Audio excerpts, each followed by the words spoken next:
Hey guys, how's it going? It's me, Ashley. How are you all? Hope you're doing well, doing swell, feeling blessed wherever you are. It could be anywhere in the world and I wouldn't know. For those of you that don't know me, for those of you just signing on today, my name is Ashley. I'm a higher self channeler. If you do want to catch what I do, I also have another channel called Up High Healing, and I also can be found on Instagram and Facebook with the same name.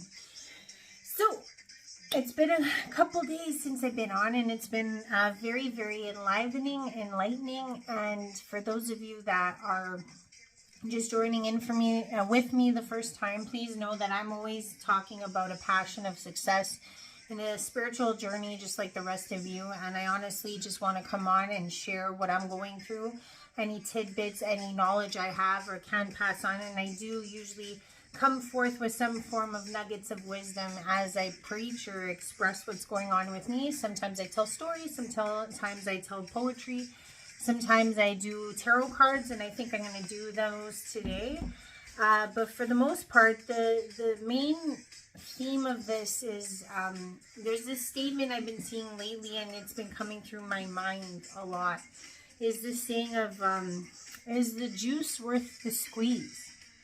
So I know I'm going to start this off with a weird thing, but I've been thinking a lot now in these last weeks to months about fears, about how we look at fears, and how important it is for us to actually face fears in order to find certain things within us. And the two topics I kind of wanted to talk about was this idea of how some of us are scared of failure and how some of us are scared of success. And many other fears, etc., are part of this, but for some reason this saying, is the juice worth the squeeze, kept coming in and out. And if you guys have never heard this, it's like saying to yourself, is everything that you've worked towards, if everything you sacrifice, everything you put into something, worth this all? And I can honestly say that our spiritual journey, our ascending journey, is one of those things. So the reason why a lot of us feel like we're going through these places and we're going through these times, and we keep asking ourselves, like, is this worth it? Is everything worth it? Everything I've given up, is it worth it? And I do want to say that almost everyone I talk to, it doesn't matter if they're my client, doesn't matter if they're my friend, doesn't matter if they're people on the street, people at the park, they're so concerned with this idea of giving forth for receiving something, okay?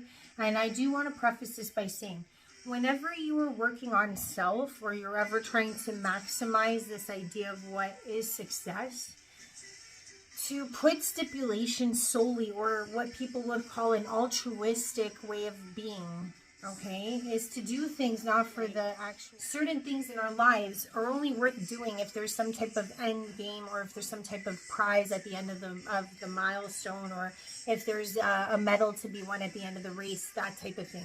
Or even if people think of it like relationships, all the work they put forth in a relationship to garner something, okay? A lot of us do this. And the thing that I do want to bring up is that a lot of us aren't even looking at this topic correctly. A lot of us are always thinking of this like, oh, we got to do this to get this. We got to give that to get this. So I do want to talk about failure and success, how they are intertwined as fears, because a lot of you might be like, okay, what does that mean? They're actually the same fear. Because the thing is that a lot of us are so scared to fail because we want to be successful, okay? And then a lot of us want to not be successful simply because we're used to being failures. So I know this is going to sound weird, but they are part of the same situation. And to recognize that most of us have these underlying and hidden fears within us, things even like realizing what the difference is between greatness and dark suppression. And most of you are like, what? Greatness versus dark suppression. So if you're somebody who's reaching for greatness, or somebody who's conquering, or somebody who's trying to conquer fear, you're trying to conquer life. If you're on the reverse of this, you're somebody who represses your darker side, or your night side, or your shadow side. You end up being someone who's more in a state of denial of love, because if you're always constantly suppressing those parts of who you are, you end up not loving yourself fully. So these two things are also intercorrelated. And why I'm bringing this up is because I was kind of motivated by something that took place yesterday. It was my son's birthday. He turned 3, everyone. Yay! But because he turned 3, he got all these gifts, and one of them was a truck.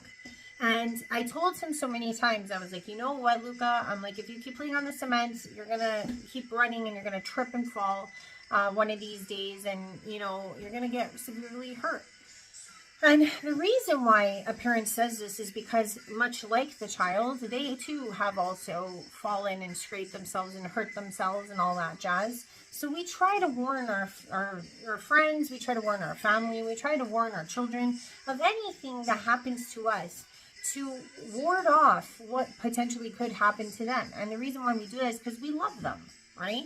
So when you love somebody or you care for someone, you're going to try to stop them from making mistakes like you did or getting hurt. That's really the agenda. But as most parents know, we know that people only learn through struggle and pain and falling and hurting themselves and learning those lessons. So a lot of people that I talk to are always constantly telling me like, oh, why would God put us in these situations? Why would this happen? I'm a good person. Why would it? But the thing is that much like my son and every other human being on this planet, some of us need to learn these lessons by going through them. We need to fall. We need to injure ourselves. We need to see the side of what the person was saying and realize that there is this instance of truth that we denied. And a lot of us deny truths all the time. This is a denial of truth. My son, much like you, much like me, and this happens all the time. Like, trust me, how many times have you tried to warn your friend about a boyfriend or a girlfriend that's like horrifying for them? And you know deep down inside, like, this person's not going to listen to you. And you're like, okay, go ahead, hurt yourself, and I'll be there to pick up the pieces when it happens. But the thing is that you can never stop someone from learning. Okay, so what I mean is that when I talk to you guys firstly about why failure and success are kind of like the same thing, but a little different, is the same idea of this idea of impedingly knowing that a truth exists and how you decide to look at this truth. Okay, and I'm going to bring up some more examples of what I mean by this. So let's say for failure and success, you are someone who truly sees life as a game, and you understand this idea that should you fail, you may fail the life or the game of life. And there's a lot of pressure that gets put on that. And usually the reason why you're scared to fail is because you are scared to see who you are outside of this bubble of what it means to be successful. Okay, so the thing is that there's a part of you that you've never attempted to look at. There's a part of you that is in fear that people would not address you or care for you should you be a failure, even including your own self, because you're the one who's judging yourself on what this idea of failure and success truly is. Now, for those of you that are fearful of success, and I raise my hand to that because in my lifetime, I have been successful in many things. So in this instance, when it comes to my own personal spiritual healing and my spiritual movement in this time, and when it comes to what I'm trying to achieve, there is this feeling of fear of success because that's the side of me that I am not very familiar with, and I'm lying to myself saying that I deserve to not be successful in an instance, or that I'm content with the way things are as what someone would call lacking success, or in a stage of non-successfulness. So this week, for those of you that do or do not know me, I did something to challenge this hugely. And I'm going to continue to do it because it was a success and it will continue to be a success. And now that I stopped lying to myself, I'm going to keep going. So the thing is what I did was I started going out, and I was telling you guys for time that I was going to start going out in public, and I was going to start doing my session work out there live for everyone to see if I'm full of crap, full of shit, or if I actually know what I'm talking about, or if I know if I have an ability or not. Because I'm really at a point where I'm just like, nah, I'm kind of sick and tired of people thinking that I'm, a hoodoo, voodoo, whatever voodoo. And at the same time, it is intimidating. I will give you that. But at the same time, I also feel like it was really freeing to finally get out of this whole fear of success thing. Because now I'm like, no, if I'm embracing the I am that I am, and you guys are embracing the you are that you are, you'll notice that you have to face either one of these. It's either the fear of failure or the fear of success. So please know, if you're somebody who's at this like moment in time where it's like you've built up something so largely that if one of the elements were to come out of it, it would crumble and fall. Maybe if everything is pushing you into that corner that makes you feel like, why am I so terrified to fail? It's because that's what you got to do. You got to go fail. Because the reason being is that sometimes failures are how you abound and come back triumphantly with a different version and a different view, and something it's something that you need to do. You need to go scrape your knee. You need to go hurt yourself and learn those lessons, much like my son did today. I mean, yesterday. So when it comes to failures, I feel like in that instance, you got to go get yourself hurt, simply because that is how you face that fear, because you don't know who you are in failure. Much like someone who's fearful of success has to go and try to be successful, or really shoot their shot to be successful, to see if the fear is even, or if the juice is worth the squeeze, so to speak. And if you guys understand, I am someone who likes to speak in a lot of metaphor, anomaly, hyperboles, etc. Sorry, I'm a little tired. It's been a long week. I can honestly say that September kills me, because almost everyone I know is born in September, including moi. So I've got all the Virgos. I'm a Libra, but I'm surrounded by Virgos. My mom, my dad, my son, my cousins. I got everybody's birthdays. So I'm really tired, but I'm doing my best. And I had to come on because I miss you guys, man. I miss coming on. I've been really doing a lot of work, but it's not an excuse. But anyways, so even when it comes to, aside from failure and success, there's other ones that we see daily that people need to realize or open their eyes to, which is, are you a talker, or are you someone who works in the world of action? Now, a lot of people that are talkers, you'll notice that, bullshit baffles the brain. It's very true. A lot of people can be great at talking. Look at some of our world leaders right now. They're great talkers. They're a lot of great bamboozlers. But they're very good at making up stories, and they're very good at being a certain persona. And that persona is all they truly are, in a sense. And the thing is that once you take away the persona, who are they? Then you have people that are more, let's say, action orientated. They like to work, they like to release, they like to work on themselves, they like to work on the world, they like to get involved. They're a totally different breed of person versus the talker. Because the thing is like, at least in my life, my way of thinking was like, put up or shut up type of thing. So the thing for me is always like, I can't walk the walk and not talk the talk, or I can't talk the talk without walking the walk. That's just me personally, but there are a lot of people that just talk the talk and get away with that. You know what I mean? And in some instances, these two things are also intertwined, okay? Because some people are good at putting forth action, but they're not really good at talking about the actions that they're putting forth. Some of us are good at doing the work, the inner work, the outer work, and we're not really good at expressing it as much as those that are the talkers. And a lot of us do get involved and, let's say, help out and do all that, but we don't brag about it or show off about it. So in a sense, the talker doesn't do any of the actions, but they claim that they will do these actions. And therefore, in the guise of everyone else, they look more productive, even though they haven't raised a finger. So when it comes to these types of fears, action and talking, you have to realize that they have to merge, because in some formations, only through action will things get done, but only through proclamation and talking them outwardly will they get known. And then at the same time, if you're somebody who's just a talker and all you do is talk, eventually you lose steam, because eventually, after years and years of doing that, people start to realize, like, hey, you're just a puff of smoke. You're just a smoke show. But at the same time, why I'm talking about this is because no matter which version you choose to, is the juice worth the squeeze?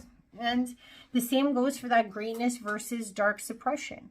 So the greatness thing that I wanted to talk about, like I said, a person who is great, a person who goes after greatness or is going for greatness, is someone who is not fearful of conquering fear. Because how can you be great if you're still scared? You're scared of yourself, you're scared of others, you're scared of whatever it may be.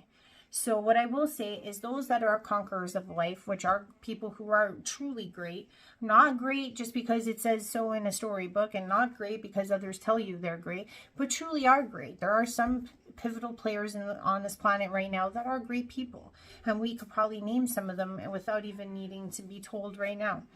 But there are others that are dark suppressors. And realistically, what I mean by a dark suppressor is somebody who denies love. They're somebody who lives more so in the egoic way of being, which is totally cool, because this is a world of ego.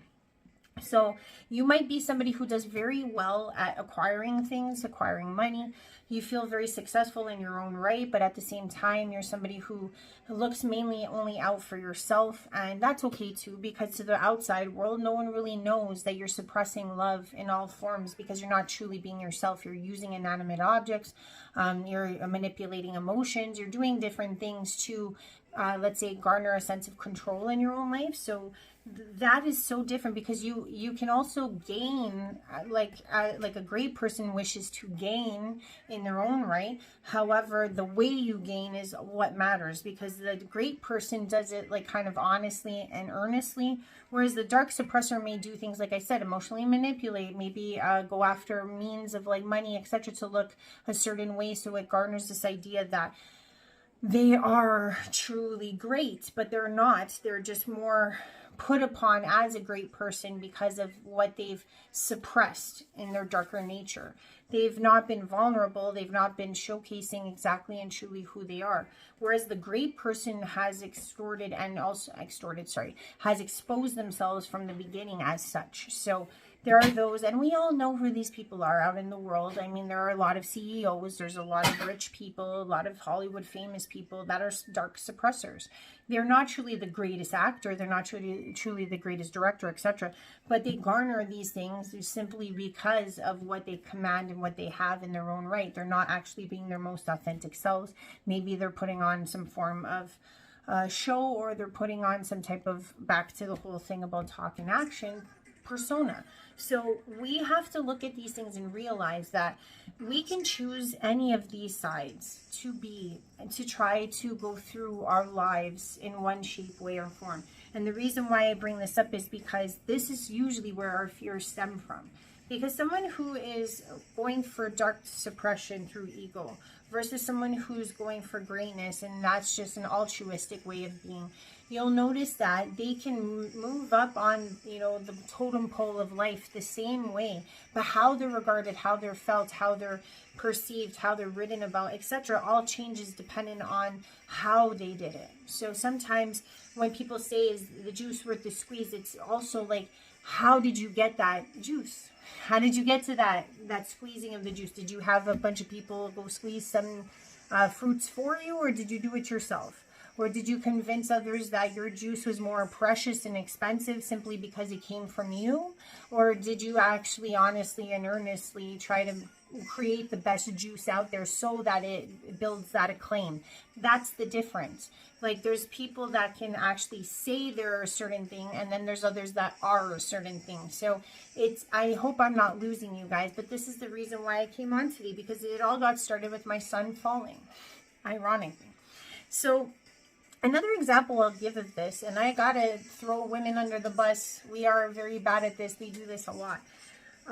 When it comes to this, like, is the juice worth the squeeze thing, a lot of us women, and I can only speak to women because I'm not a man. How would I talk about men? I mean, I can talk about men because I spent a lot of time hanging out with guys my entire life as a tomboy. But what I will say is that women are deadly used to doing this. And if you're a woman and you see this and you don't know one woman, then I'm sorry, you have the most interesting women I've ever met.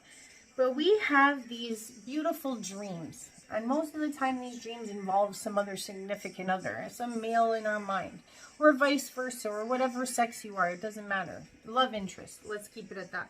But women tend to be the ones that do this more often, so I'm going to bring it up. We have these dreams, and it's like as if we will meet men knowing full well that they are a work in project. They're a project. They're not a fully formed individual. And we will try to fix them. We will try to mold the situation. This is not what we as women truly want, or we as the individual woman really wants. It's so unfortunate, but for us, what happens is, like, we'll say to ourselves something along the lines of, like, oh, this guy has so much potential. I mean, he's really great with kids, and he has a pretty decent job. I know with my love, I can inspire this person to go back to school and make more money, and we can have a beautiful family and a beautiful life together. Only if I can foster this love within him and be that muse that gets this man all the way. Now, I am not faulting women for doing this, okay? But for those women out there that have done this, you know exactly what I'm saying. If you have to fix somebody, that means they're broken. And if they're broken, that means you're picking up a broken tool and you're trying to hoe a garden. It's not going to work. If your ultimate goal is to have a beautiful garden, then you need to find a gardener. Not someone who could be a gardener, not someone who looks like a gardener, but an actual gardener. So the thing is that a lot of us do this because, and men equally do this, but in a different fashion. But I'm using women for this example simply because I feel like this is what I'm trying to say. Then what happens to us women is we'll spend year after year trying, breaking our backs, expelling more energy, doing everything we can try to do, because what happens as you put in time, right? You tell yourself something like, well, I can't give up now. I've already given up 3 years. You know, he's not there yet, but I know if I just keep going, this is going to change. We love to say that word change. It's going to change. He's going to change. Now, maybe some of you know the answer to this, but a lot of you don't. No one changes unless they want to. So for those women out there, it's like as if we truly want the gardener, but we'll settle for the milkman that on weekends looks like he'll pull off a gardener's hat. And the sad thing is that women do this so much so that they're actually inhibiting their ability to actually get the gardener that they're looking for their garden. And I'm using these because this is the difference between failure and success. That's the first thing I was talking about, that fear set. That's the fear set that controls something like that. Okay, to give you an example, ladies. The reason why I bring these things up is because the question becomes, is this project, is this juice worth the squeeze? And most of us will end up getting in relationships that squeeze us out to the point that we lose the relationship. It ruins our capability of ever finding a gardener again. And we've wasted all of our time and efforts on a milkman. So the reason why I'm bringing this up is because of this whole idea about how as adults, from adults to, you know, teenagers to children, whatever the case may be, we truly sometimes have to go through these pitiful expressions of self. We have to go through these pitfalls and these problems simply to learn and to grow and to shape who we truly are and what we truly want. If you do fall on your knees and scrape them up a bunch of times, you'll start to realize, hey, I should play on grass so I avoid this in the future. Now, some of us don't ever learn that lesson and we just keep scuffing our knees until they're raw.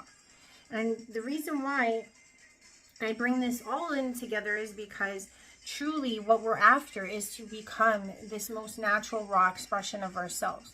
So there is no shame in realizing that we may be scared of failure or we may be scared to succeed, simply because they're both the same. The reason why the woman picks the project is because she's too scared to get the gardener. The reason why she picks the project is because she has something underlying that's broken inside her that she needs to fix truly, because she wouldn't be picking broken things if she was whole. So this idea of failure and success, this idea of skinning our knees and learning from our situations, our relationships, our problems, shows us. And even back to the whole talking and action thing, a lot of us are in relationships with people who just talk, oh, I love you, but their actions don't back it up. Oh, you know, I hurt you this time, but their actions don't back it up. Oh, I'm going to change, I'm going to be a better person, but their actions don't talk and back it up. So you have to realize that that is also based on the same fear set of failure and success, this talk and action thing. So the thing is that even, and I pulled it all into relationships, if you figured it out, is that we go through this as human beings. These are fear sets that are so simplified, but a lot of us deal with people, girl or boy, same sex, whatever the case may be, because we're not dealing with the raw, authentic self, which is someone who wants to be loved, let's say in this situation of the relationship. We're with a talker, but we don't have any action. And realistically, why we need action is because that shows us that there's work being put in, that we are being valued, etc., right? And if it's all talk, we start to lose our value because there is no action put behind it. And then what happens is that sometimes we will realize is that if we truly want to be with a gardener, so to speak, to have this successful relationship, That's the difference between being with someone who's great and being with someone who's a dark suppressor. Because I'll be honest, someone who's a dark suppressor usually is a good talker. Or they could also be a good actioner, because all they do is they do action for themselves and not for their partner. And if they are a great partner, it's because they genuinely want to conquer fears or conquer love or conquer the relationship. They're somebody who's going to find greatness in everything that they do. So the thing is that as the chooser of this path, of which one to pick, the question becomes, which version is worth the squeeze? How many of us, like I said at the very beginning, say to ourselves, I'm only doing certain things to create a result. I'm only doing certain things to get something out of it. So many of us do that, yet when it comes to this first set of fears, which is failure or success, we will sabotage ourselves, even though we live in a lifestyle of give and receive, give and receive, give and receive. But the reality is that a lot of us are not realizing that we're like the least natural and raw expressions of ourselves when we're doing all of this refiguration of wanting to receive. That's why women put in so much effort hoping to change someone to make them the person they need, yet they're not with the person they need. It's like you're trying to make a zebra into an elephant. It's just not going to happen. So the thing is like, why is it that humans want to scrape their knees over and over again? Why won't they take heed to the parents, or why won't they take heed to a message like mine, or to a friend or to a family member who warns, etc., about the pitfalls that are going to befall them? This is a part of the psyche. This is a part of human nature that needs to be explored, because truly, if we all want the best for ourselves, we should honestly ask ourselves these questions. Are we scared of failure? Are we scared of success? Are we a talker or an actioner? Are we looking for greatness or a dark suppressor, meaning we're too scared to be our truest light self? We have to look at these things and realize where we stand, because realistically, at the end of the day, if we're going to be squeezing anything, it's for, I hope, our total greatness. And with that said, I love you guys lots. I'm sorry I went all off on an analogy, but it's like I've been seeing this a lot with my clients. I've been seeing this a lot with my friends. They're constantly like, you know, oh, I think I'm doing A, B, C, and D, and I'm not getting what I want. And it's like, well, you're still, sabotaging. And that's the thing too. It's like, no matter how much I cried about, not really cried, but you guys have seen me for time, saying that like, oh, I need to grow my channel. I need to grow my channel.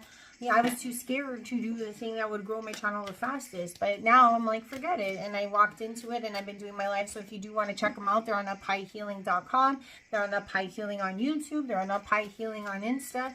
I'm doing live reads now from a very interesting part of my area. I needed to do it. I needed to just figure out where in this world of squeezing of juices am I.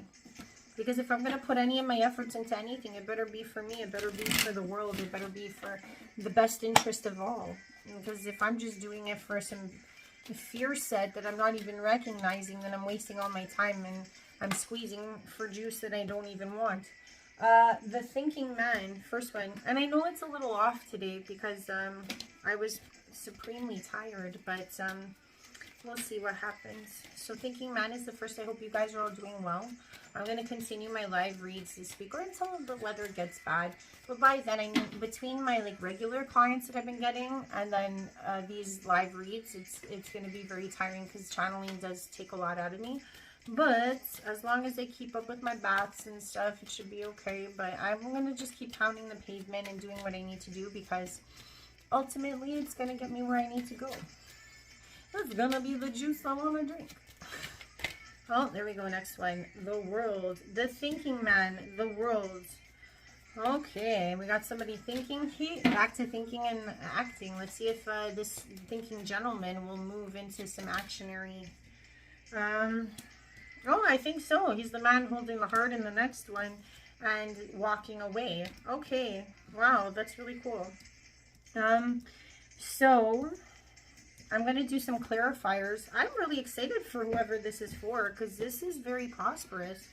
By the looks of it, it looks like this guy who's been thinking a long time realized that the world was in his hands. And he decided to not just be the thinking man, but he became the man holding the heart, who is now walking away, maybe to portray that or to be it. So that's pretty exciting. I am excited for whoever this is for. Because that, you might have been somebody waiting for a guy who thinks too much. Overanalyzers suck. To be or not to be, they'll get stuck in that quandary for like a year. You know what I mean? When it's like, if you just were in one moment, you would have the answer to that question. So for thinking man, we've got Celestial. Never got that card before. But yeah, if you guys have any comments or any questions about anything, I'm going to do a live, I think tomorrow or the next day. I'm just going to do a Q&A for spiritual questions and answers.